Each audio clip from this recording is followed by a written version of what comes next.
Hi, Neil. G'day, g'day. I'm expecting Thomas to join us because we were supposed to be talking in ecosystem about the um, symposium, but Thomas missed the ecosystem meeting and he's got a little confused. So he'll be coming to this meeting and Drummond will be um, joining in 20 minutes. I published identifiers to YouTube and got Mhm. 176 views so far. Published it yesterday. That's on the lower range of videos.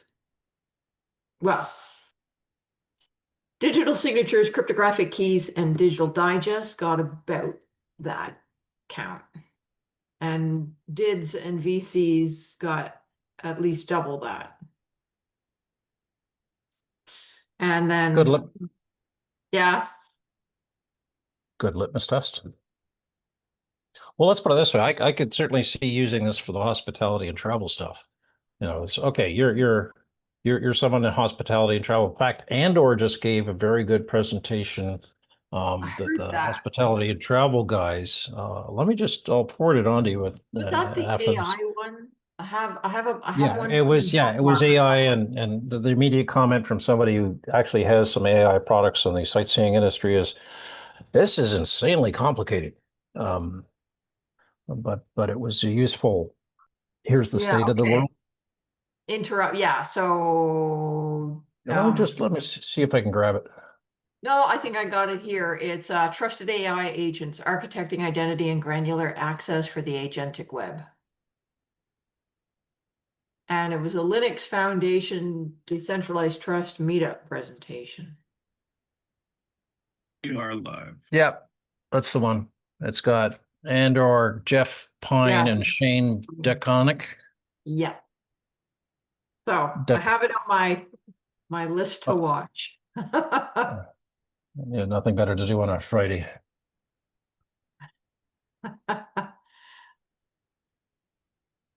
Yeah, the symposium, it certainly strikes me that, the sort of feedback, and I'm doing a one pager that I've gleaned from the people in the hospitality and travel industry on the decentralized trust question for the new working group. And it's just a mess out there. Kabir, can't remember his last name. Uh, and I ran the attraction pass task force last year. Findings out of that is the biggest single problem between someone buying a ticket, someone selling a ticket, and the venues is trust. So, what are the mechanisms you need for Hmm. that, right? Mhm. Um, and that's also true. And the one pager I'll try to get done this weekend. Um, case in point, a hotel property, even a large chain, may have as many as up Yeah, to a you were telling me dozen. a whole bunch of different owners, different Well, levels. there are a bunch of different players, and Yeah. who are you dealing with? But there's also something like there's somebody who's looking literally at doing hospitality, meaning lodgings or whatever else, and setting up a separate trust registry specifically that will go through all that stuff so that you've got a third party, let's call it Scott level audited information about are you really, you know, yeah, you've got these six or seven entities, but are any of them backed by, say, a national trust registry or a Yeah. business association, or are they even a business? You know, Okay. Airbnb is So rife with all that, rife with that kind of crap. before Thomas shows up, then I wanted to work on another script. So I have a temporary test script for DIDCOM. So let me read it and let's see. Let's talk about DIDCOM, short for Decentralized Identifier Communication. It's a protocol that lets digital identities, or DIDs, exchange messages securely and privately. Now, why does that matter? Well, imagine someone sends you a verifiable credential, like proof they're licensed to drive. I maybe I'm going to come up with another example than just license to drive. Is everybody's always doing the license example, and it's got a bunch of holes in it.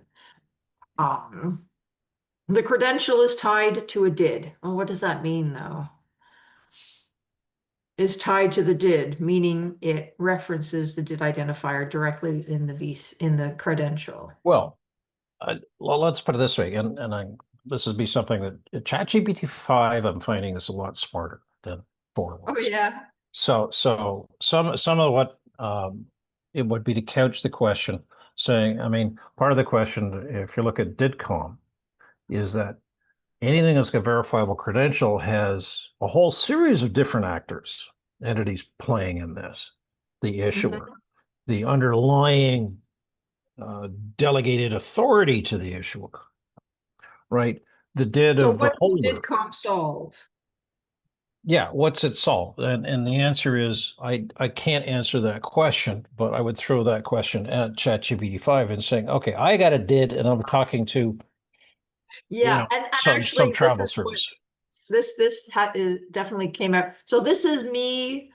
I talked with um I talked with shoot, and I can see him.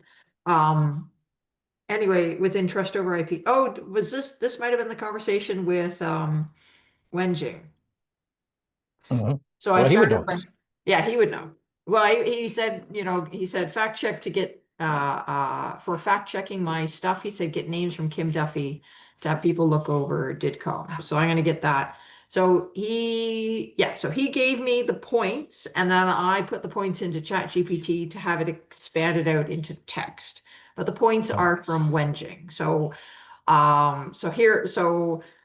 the credential is tied to a did, meaning it references the did directly in the credential. But here's the catch. How do you know the person sending it, sending the credential, actually controls the referenced did? Could I just grab my mom's digital license and use it to buy alcohol online? Technically, I could send the credential, but I can't prove I control her did. That's where DIDCOM comes in. DIDCOM messages are cryptographically signed, meaning the sender must prove they hold the private keys for the did they claim to represent. No keys, no trust. And it works both ways. Say your company's financial officer messages you asking for sensitive data. With DIDCOM, you can verify that the message really came from them, not just someone pretending to be them.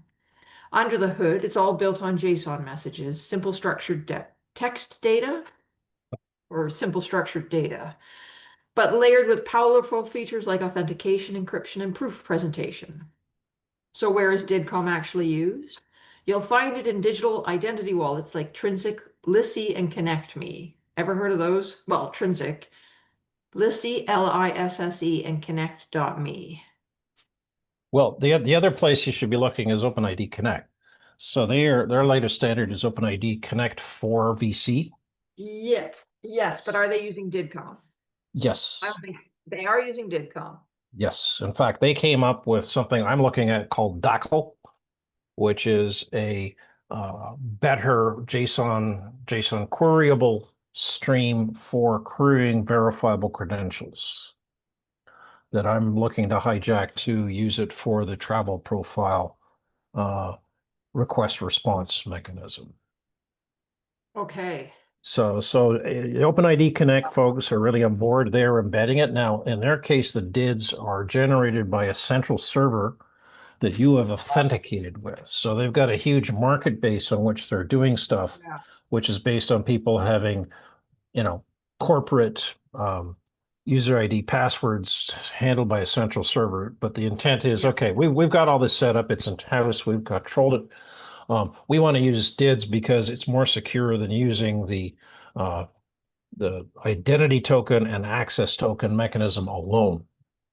So they're Did moving you towards read DIDs. on Blue Sky? I posted the newsletter post from Tim Buma on the limitations of OAuth. Yeah. So the OpenID Connect, Mike Jones, he used to be Microsoft's delegate to OpenID Connect, and there's another guy, Torsten. I can't remember his last name. Those are two people I've known for a number of years. ToIP. Let's find it. Torsten Lauderstand. I'm just gonna send you a podcast. Just drop it in the chat. Okay. So the examples come from ChatGPT. You'll find it in digital identity wallets like Trinsic, Lissi, and Connect Me, and I'm going to look into OpenID Connect. Apps that let you receive and present credentials securely. It's also used in government pilots for digital driver's licenses, healthcare systems for verifying medical credentials, and financial services for secure, verifiable communications between institutions. No citation, no example. Hmm. Okay. Yeah, so just putting, I can't remember who's Torsten with. It's even being adopted in enterprise tools built on frameworks like Hyperledger Aries. Hyperledger Aries has DIDCOM built right in. And Veramo, which I've never heard of, which help developers build secure, interoperable identity agents. So in short, DIDCOM isn't just messaging, it's trust over the wire, enabling secure point-to-point communication between digital identities with verifiable control at every step. Yeah, I mean, so people are treating it as, and of course, the trust spanning protocol is taking that to the next level, so that it's actually Yeah, verified. So what it does is it's using a DID centric, what's the word I'm looking for? Routing. So that embedded in this, so it's a layered system, in which case there's all sorts of, right. All the different encryption. envelopes. Right. Yeah, So it's just basically saying we're going to do the whole pipe. So we're going to not only make it DID centric. Now the one Achilles heel in the current specifications is, and it's an area that Scott talked about, but we never got to it. Is like, okay, let's look at the holder. How do you know that's a How do you know the holder's entitled to hold that verifiable credential? The fact that they control it is like, okay, so are they, according to the issuer? I mean, because you've got a bootstrapping problem, right? So how do I get my first verifiable credential? If I don't have something to prove who I am, so it's almost like, for yeah, but you any. don't necessarily need to prove who you are. You just need to, because are you really Neil? But I could still write you a VC that says I met with Neil on the meeting, and here's my VC where I signed that statement.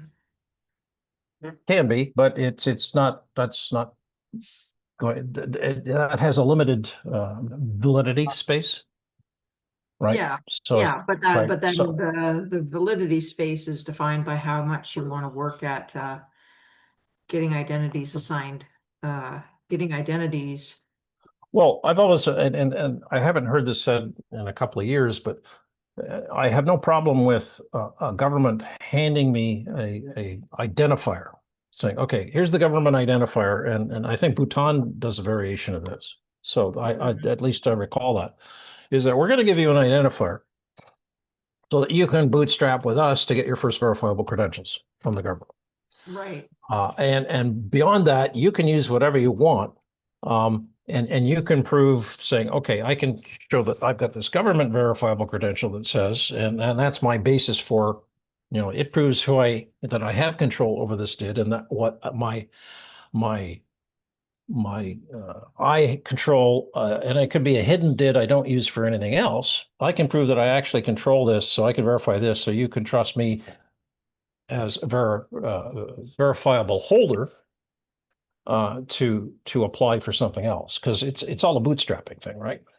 Yeah, yeah, yeah. It's the governments that insist, okay, we're going to mandate use this for all government departments, and we're going to bias to using that for any non interaction with non-government agencies, including nonprofit and profit companies.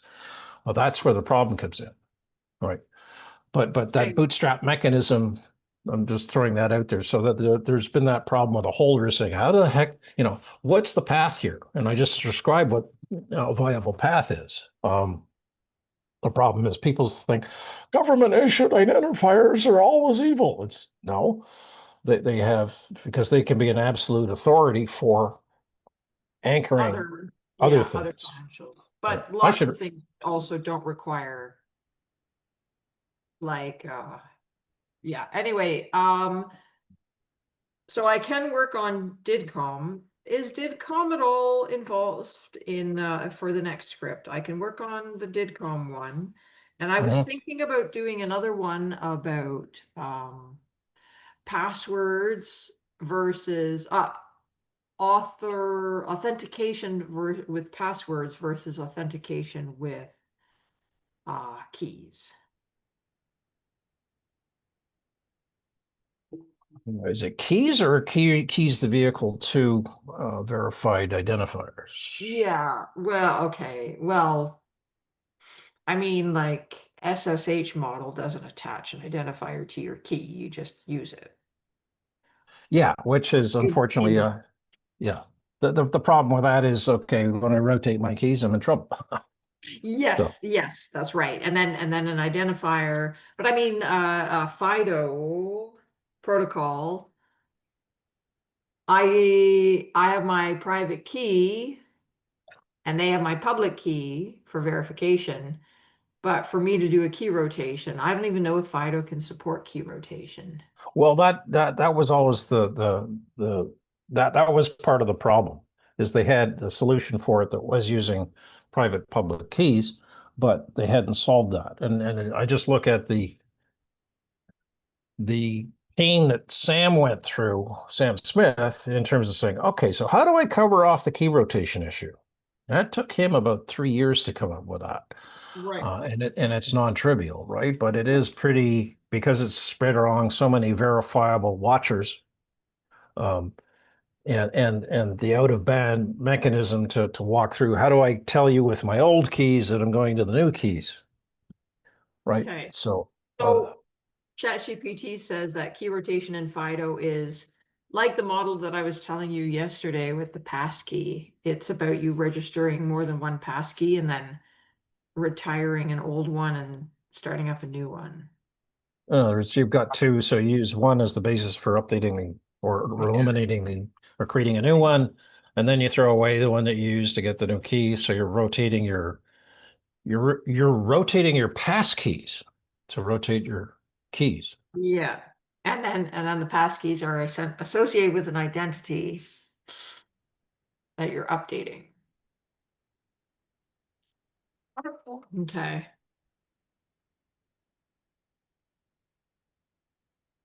Yeah, so I just sent you two names that if you need somebody to ping on OpenID Connect for VCs, uh, just trying to get, yeah, Torsten, he's on, here's his LinkedIn. Let me dig up Mike Jones.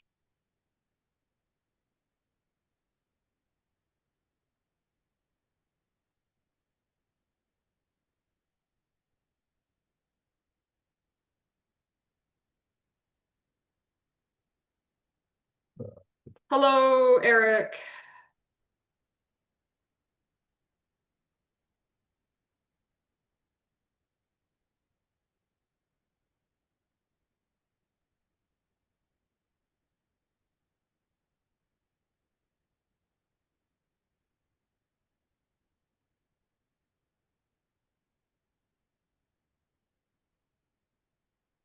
Oh, sorry, I was on mute. Hello. Hi there.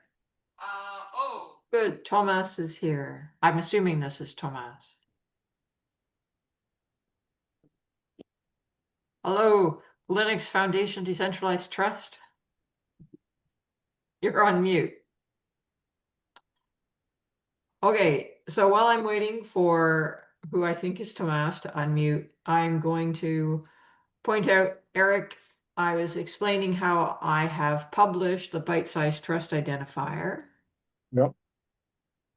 So we What do have, you mean identifier? You mean the subject on the yes, subject? sorry. The identify, sorry, in bite-sized trust, I have put identifiers, the first video of the second tranche. Yeah. So right now it's at 178 views. I don't imagine it's going to climb up more than that, Yeah. or much more than that. And then on Monday or so, I'm going to release the next video, and then every few days I'm going to go through like that. Okay. That's great. Yeah, I was looking at a few of those on my phone yesterday, and so I think the Yeah, format works and the length works, and they look good. good, good, good. Hello, Thomas. Thomas, you're on mute. Hi, Carly. Hi. Yes, Hi. so Drummond said we got the message that you're coming into this meeting. Yesterday was the ecosystem and governance working Got it. meeting, but we Yeah. can talk today. So we can set aside the rest of today's meeting on bite-sized trust. Mhm. And and Drummond's going to be joining us as well in the next few minutes, hopefully, Okay.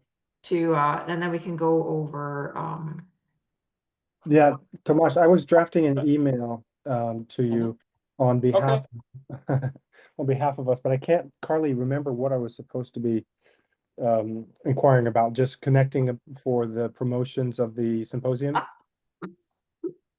I I can't remember. I think we need to, yeah, we need to work on the promotion for the symposium and shoot, because you were going to do something and then I was going to do something. Yeah, I'm gonna go look at recording, but Tomasz, do you know about the symposium that we're planning for November? Yes. So I had a little bit, I spoke to Carly before about it, and then Daniela and I were discussing it, and then we actually Daniela sent to Drummond. I don't know if everybody saw that, sort of like a proposed name and structure, but it's obviously up to you. Would you like to do it? And after that, I can set up a Zoom account, a Zoom webinar or a meeting for you. I can help with promotion, so we'll promote it on our social media. I'll put it on our meetup groups, which includes 180,000 members. Just broadly, I'll help promote it across the community. So happy to do that. I also have a web page already set up. It's not, so it's a copy of a previous event, so it's just the proper title, but the content is not there yet. But I can do that as well for you, right? So basically what I would need is sort of have a content in place, and it doesn't have to be. Oh, sorry, go ahead, Carly. I was going to say, could you share the link to the draft web page? Yeah, of course. And then we can look at that as what we need to develop.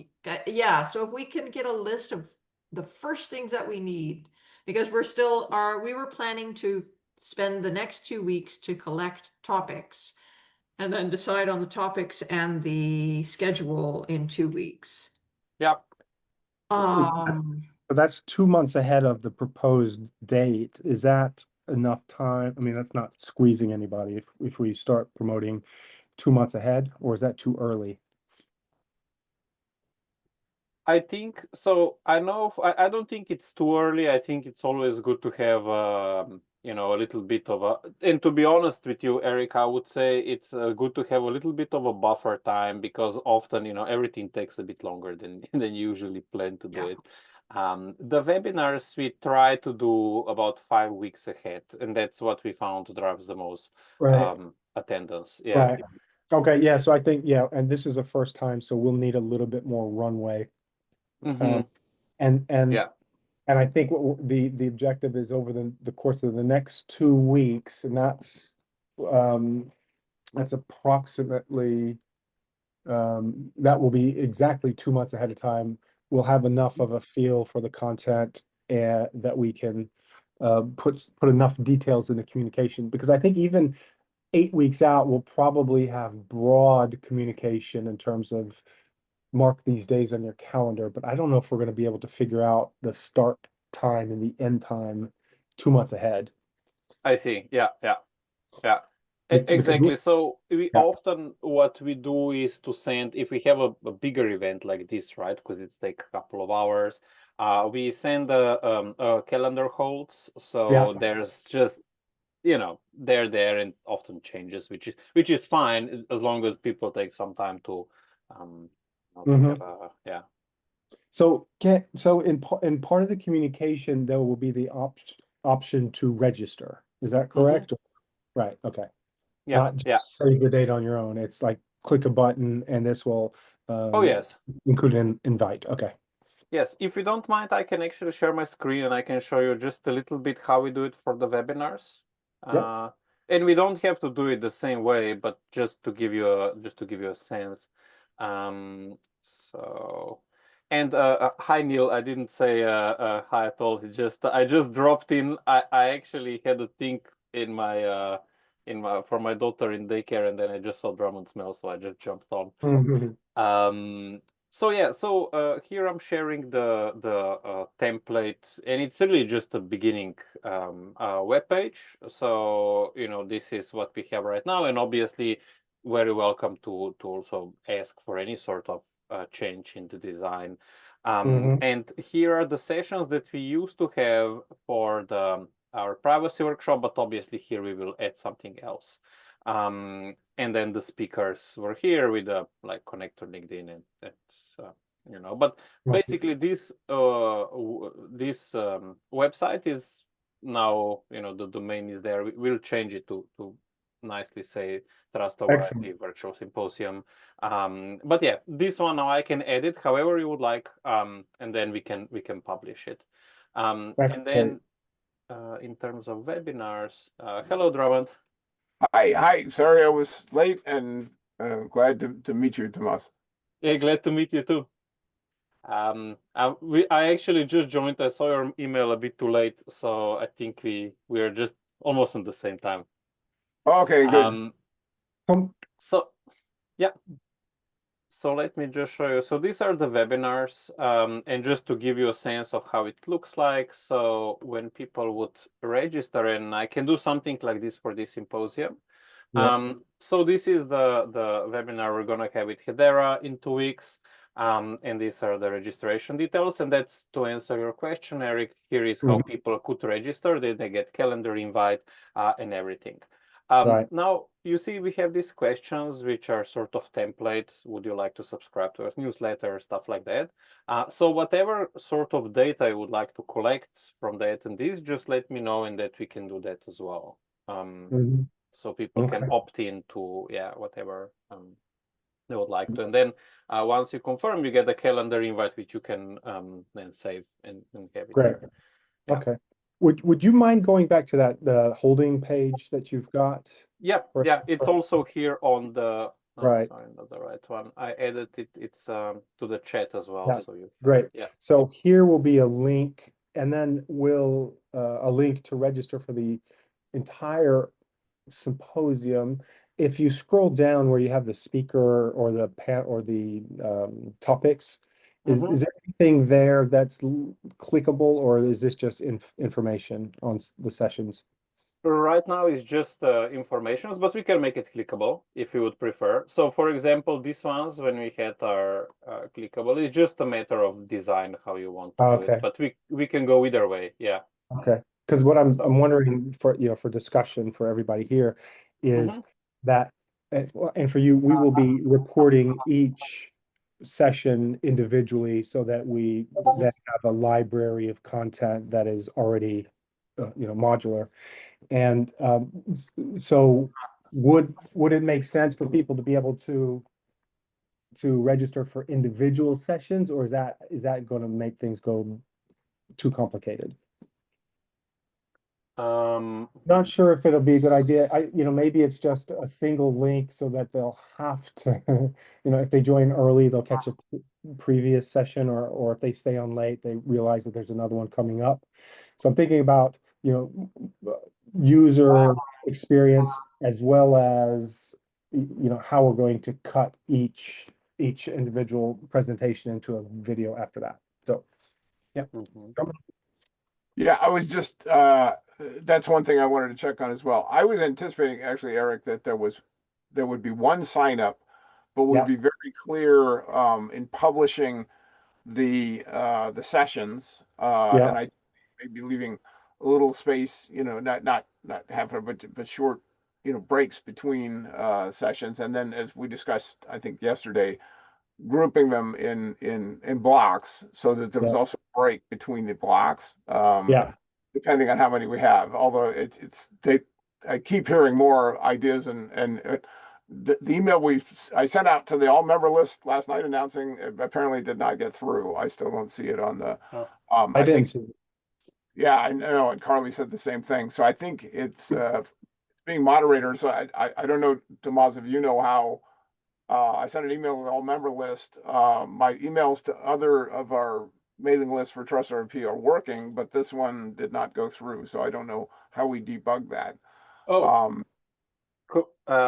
Did you get an error message? Or but no, I'm looking at it now. No, I sent it off and did not get any. That's why I'm thinking it might be being Oh. moderated. Oh. Okay, was it let me just check subgroups. Yeah, I think it was ToIP all members, right? If I'm not Yeah, mistaken. yeah. This one. Okay. Okay. It should work, but let me, so it's this one, right? ToIP and then a list. Yeah, I sent it to all members, and Okay. as just the other ones I've used, like our different working groups that I chair, Right. no problem. But for some reason, this one did not go through. Okay. Okay. I'll investigate. That would be great. That would be great. And All it does is it's announcing that we're, to our members, it's these dates, and we have a form for proposing a talk for the first day or a workshop for the second day. okay. Okay. So now back to my main topic, which was back to what Eric was saying. I was anticipating just a single want to attend, and yes, I did Yeah. a single Zoom room so that folks don't have to sit here and go, I did different Zoom for each talk. But But that Yeah. the what's that? workshop forum might be multi-stream. So Oh, that's a good point, because they could overlap. Yes. Day That's one should be continuous, right. and it'll be more than a regular day because we want to cover multiple timelines. But day two can be parallel tracks as needed, because and that's fine, because if the concepts and terminology is demoing something for an hour and a half, getting very technical details, we can also have a forum discussion, because not everybody's going to want to spend time watching Spec Up TV deployed. Everybody wants to see I that. know. If only they do, eh? I think that makes sense. And there's probably going to be less sessions on the second day, I would imagine, although I might be We'll underestimating. see. As we also want to collect forums, All right, that's two panels. panels and discussion forums. So this is the questionnaire for day TFP, right? 2 and day 1. So I have been going through right now and being very pushy of deleting stuff here, because I'm going to make it so that it's matches what we've been discussing, whether I'm right or wrong. Yeah, I didn't Yep. start editing that yet. I'm glad you're doing that, Carly. I was going to wait until this meeting. So also from this meeting, when are we finishing? When is our cutoff, Drummond, for call for proposals? 19th. I thought we said, 19th. Uh, Yeah, the email that I sent that hasn't gone through yet says the 19th. So that's 2 weeks from now. yeah. Yeah. So then we have, there we go. So what we have, okay, so I'll scroll up to the top. Draft to be finalized. We've got Trust over IP 2025 Virtual Symposium, Advancing Digital Trust Together. Sure. Celebrating 5 years of Trust over IP. Progress proved for the path forward. I like the P's. Virtual 2 days, November the 19th to 20th. So then I copied this mostly from Drummond's front matter text that he had put on the form. Day one is 30 or 60-minute presentations by working groups, task forces, or other collaborators. So this is the tentative start of the program, but to be finalized after September 19th. Right? Okay. Okay. And this is going to be continuous stream. One invitation, continuous stream of presentations. That would be the technical structure for it. Day two is workshops and forums. We're not going to do breakout rooms, sorry. But there should be an opportunity to come in and talk with Linux Foundation. We could even advertise, as a separate way to join. Day two, workshops and forums. Again, from the form, interactive workshops and discussion forums designed to educate and involve attendees. They will not be recorded unless the host requests it. And these are going to be individually subscribed and run webinars that may run concurrently and may or may not be recorded. We also put in there that maybe they want the presentation part of it to be recorded, but not the discussion part. And I can help with that editing for the videos to go up on YouTube. And then goals and outcomes, that fits well for the whole thing. Drummond, who is it open for? When you Who say is who is it? allowed? Only ToIP contributors per the Day JDF two? definition? Well, we said that, we already covered it earlier. We said Yeah. any TOIP member or contributor. We also Okay. use from collaborators, meaning if someone was implementing, but they weren't actually a member, but they wanted to do so, member or collaborator. Okay. And this is so the decisions is initial screening to be done in ecosystem and governance working group with Yeah. the proposal going to the steering committee Final approval by the steering committee. for final approval. Okay. Then we have our deadline, September 19th cutoff. Proposals. Then I guess the ecosystem better meet. When are we meeting after the September 19th? October 2nd, decisions about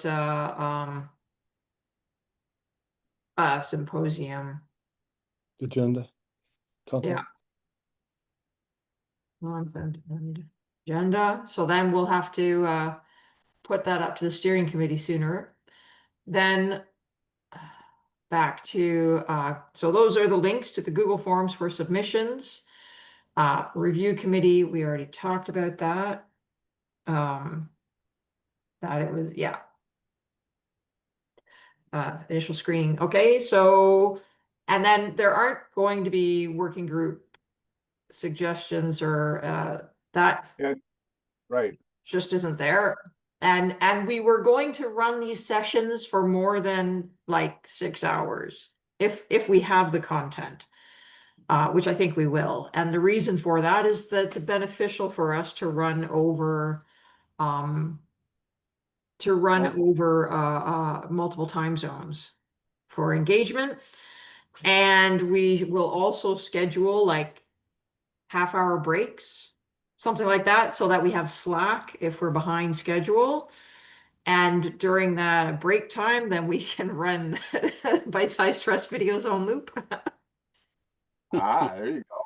It's a good homework. Yeah, I'm anticipating, based on what we're seeing as the demand right now, that we could run. I'm imagining it. Think in terms of 4 3-hour blocks. So it ends out, and if you had put in a half an hour break there, that's almost 14 hours, you know, we Yep. start. And that way we do hit different time zones of people who want to attend live. But we make sure everyone knows that we'll be recording everyone and having this rich set of YouTube channel content coming out of this. We should use a AI program to do a summary paper out of the stuff, because AI summaries are usually, and then human curated, of course, because with like topics learned in a white paper-ish publication / blog post or something to like tie it all together and advertise it post-event to say, go to the recordings and see it here. Absolutely. We talked about this, that to do a blog post after the event once we've got that summary and really, you know, talk about the highlights, but then with a link to every you know, every talk, so anyone says, hey, I missed the whole thing, but I want to go listen to this talk. Yeah, that's perfect.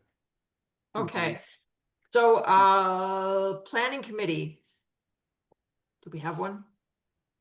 I think this is the planning committee, or We're pretty decentralized. Okay, so we're done. We decide on the dates. We're done. The proposal and structure and timing, that's going to be, that's the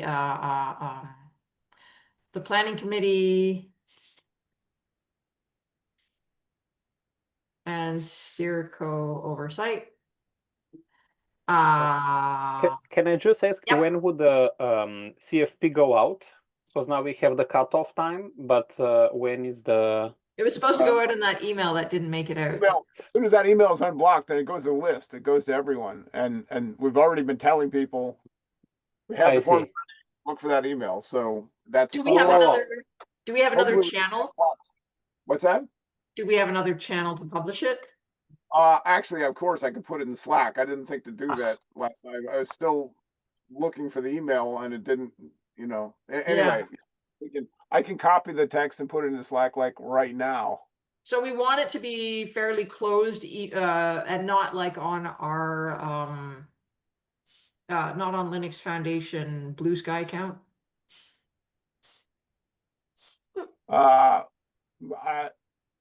don't know. You mean the invitation to CFP? The Yeah. call for. I would I say think we should keep it more closed, but I'm just putting it out I'm there. thinking. Here's what I'm thinking. We initially get it out to the members, and we see how quickly folks Yeah. are responding. Yeah. Okay. I mean, we already have. I think it's 12 proposed talks, and Yeah. I think I've already heard of like 2 more that that aren't on the list yet. So yeah, I think we're gonna have plenty of content. Okay. Invite working groups to present. That's in the call for proposal.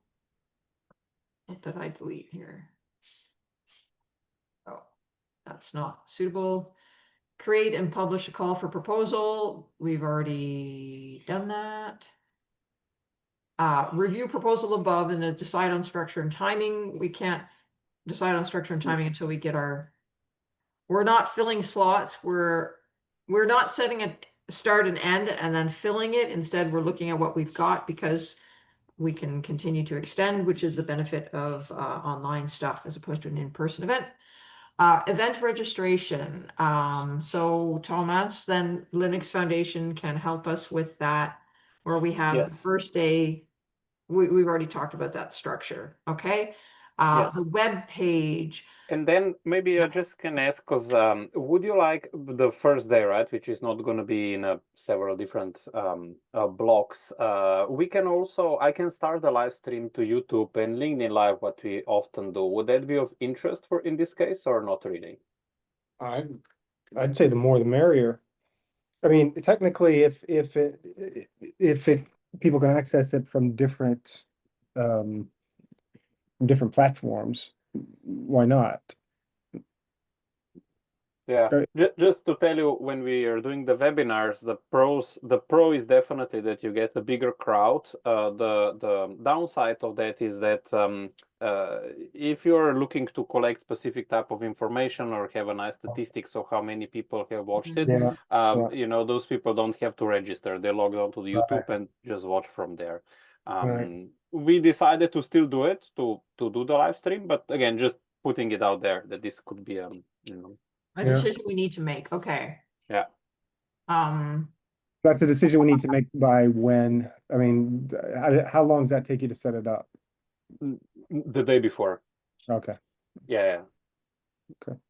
Yeah, if I could just stick a door in here on live stream, I use it locally in our community associations in Ottawa. You know, you get X number of people watch it live. You get 5 to 10 times more watch it even in the next following few days. So in terms of because you get an automatic recording if you do the live stream. That's right. Yeah. Well, we will want to take each event separately, put the teaser start and end on it, and publish them one by one up to the YouTube channel as well. Yeah, it's just a lot of that just happens if you do it live stream. I don't think it divides it into chunks, though. I missed that. Individual videos, even though it's a continuous live stream for 6 hours, to break it into the presentation sized individual chunks. So, Yeah, but but that it's- would be great if it did that. Okay. The website No, but content. Yeah. let's we can talk offline. So there are ways to chapterize a live stream. Yeah. Yeah. So I can talk about that. But yeah, Yeah. it's like I said, the number of people who I meant to watch it, but I get so a day later, 2 days later, you get a lot of people. So Yeah. Okay. Website page. How should we contribute to the content of the website page? Well, one of the things is, you know, what we're doing right now. So that's, I think, quite a good start. And then after the CFP, then we'll be able to put on the sessions, right? We can do it much before. Then if whatever you have sort of a design request, we can do that. So if you would like to have profile photos of people like on the one that we have right now, you know, that's anything's possible. But yes, I think this is a great starting point. But the document that you're just doing now, Carly. Who is responsible for adding the content to the Linux the website? I will do it. Me Oh, and this my is good. our marketing. Yeah. Okay, so you in the marketing, and then we will have the link. Does that go to the good? Okay, so we Yes. can do feedback back and forth onto this. Yes. And where would you like the feedback conversation to happen? There are so many channels. So I want to pick one. That's true. I don't have a preference. Are you using Asana? No. Or you know what? Would you Should we what about the bottom of this page? Yeah, that's We fine. just, Sure. feed bacon, I like that. Feedback on webpage to be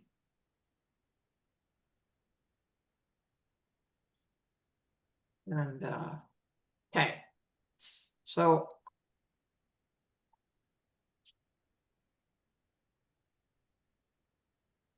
Okay. okay. That is the channel for feedback. Wait, this document at the bottom? Yeah. Okay.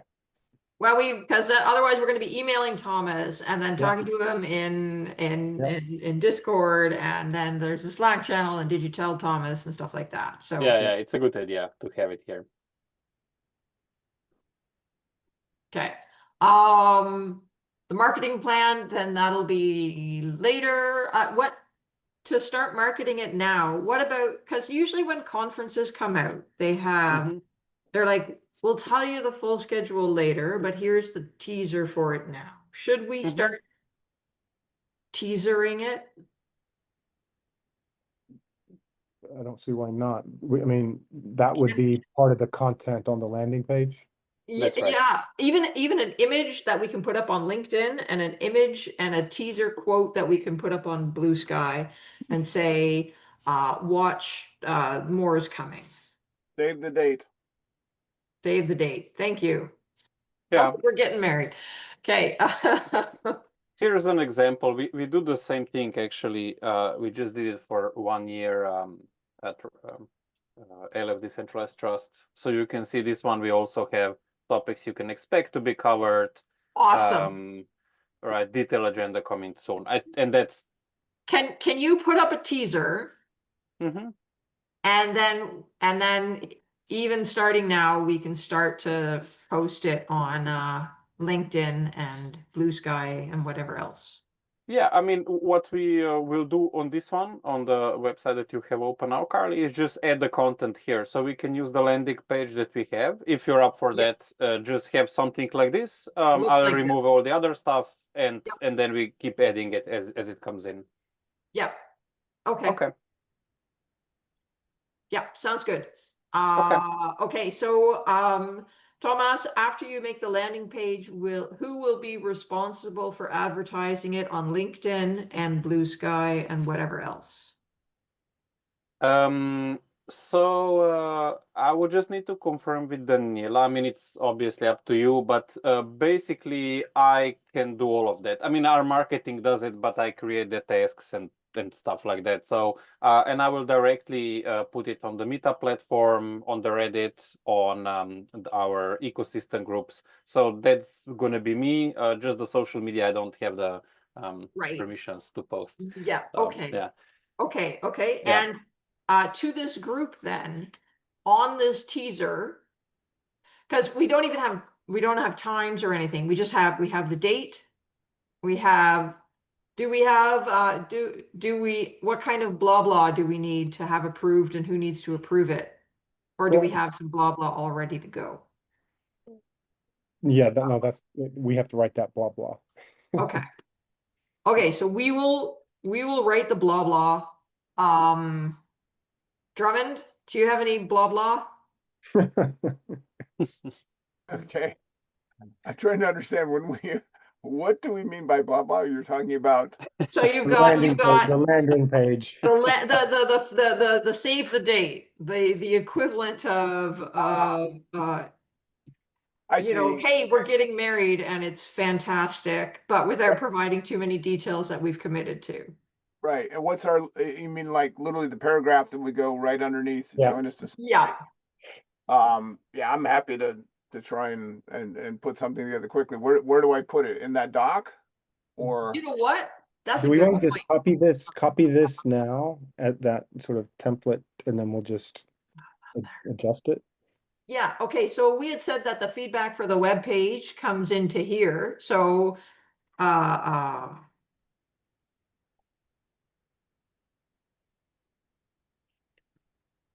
I think I have that doc open someplace, but let me make so sure. into the initial teaser, save the date.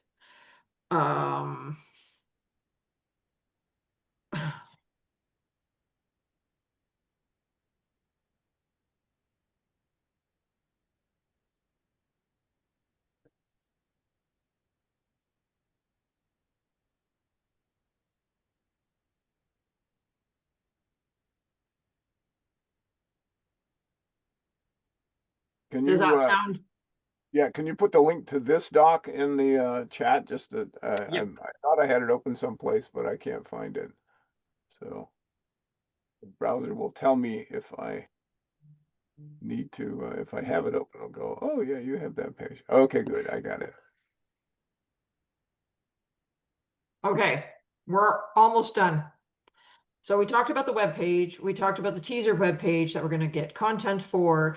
After the content for the teaser web page is up, Linux Foundation will promote the teaser on social media channels.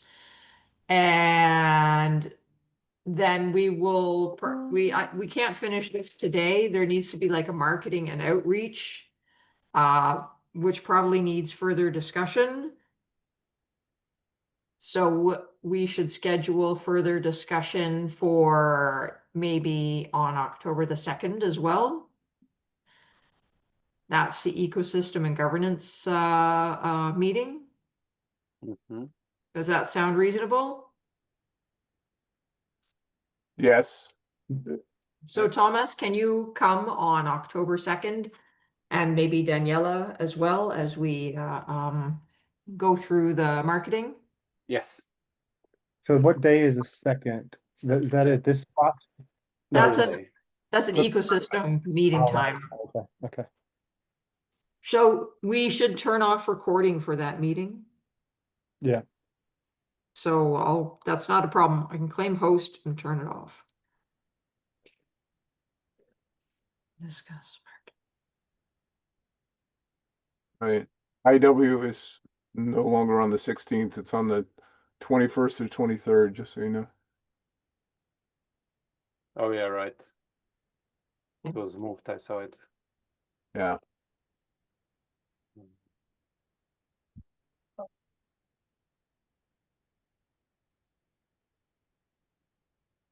Okay.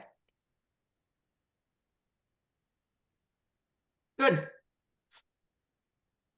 So now while you're all here on my working group, what other topics do you want for Bite Size Trust? I was gonna do DIDCOM, and then I was gonna do passwords versus keys for passwords versus keys. Did come off. I mean, did off. Yes.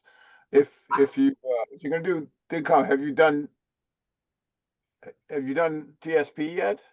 No, so I have a little, this is my script for like the basics of DIDCOM. First, I Right. talked to Wenjing and got the notes because I was like, I don't even know what DIDCOM does. Like, what's the point?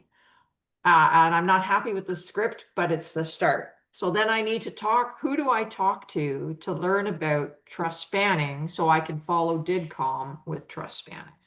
Okay, so the answer is Wenjing or myself. Obviously you could talk to Sam Smith, but it would be a very long conversation. So I want to come out understanding more than I went in. So yeah, exactly. So I'm happy to help with that. I think it's very important because it is a very politically sensitive right now, the relationship between the two. yes. Right, and it is evolving in real time. So whatever you want to cover. So probably what the order of Carly is, I could brief you first, give you the big picture, then you should interview Wenjing. Yeah, because he is much deeper. I sort of carry the water for the real architects, protocol architects in that. Okay. Yeah. Okay. Yeah, okay, because that's okay, so I'm gonna get Sorry, I missed that. What's there's a sensitivity between topics or meaning, We're talking about this bite-sized trust topics. Carly Right. wants to. the sensitivity around people are possessive and pissy about DIDCOM versus trust spanning. Yeah, there is a very, very So you have to be evolutionary step going on right now. so therefore one must be technically correct in all details, which is the best kind of correct. So okay. Yes, there you go. Okay. Perfect. All right. Thank Good. you. Okay. And Yeah. Thank you, everyone. here, really appreciate that, and look forward Yeah, to. you too. Thank you. It was a Good great meeting you, Thomas. tour. Yeah, thank you so much, guys. Talk to you soon. Okay, thanks. Bye. Okay. Yeah, Bye-bye. bye. Thanks all. Hopefully they figure out how to